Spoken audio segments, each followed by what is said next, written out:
umtaho umcucumbelo wengubo yakho mesolungeyo.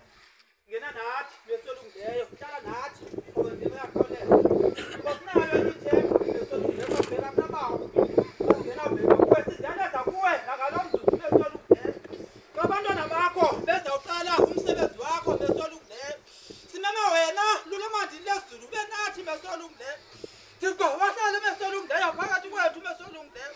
Bapha amandla mesolungeyo abantwana bakho mesolungeyo bazawuma kule ndawo. Thixo bazawuthetha ngomama mesolungeyo.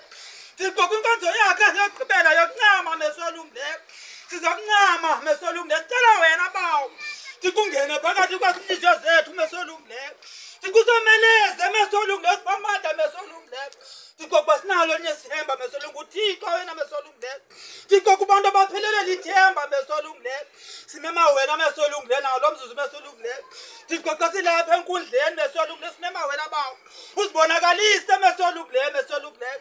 Thixo kubantwana mesolungeyo bazawuthetha mesolungeyo. Thixo sesingaboni bona mesolungeyo sibone wena mesolungeyo. Fikelele ke bona lapho kungafikela lokho Awo wethu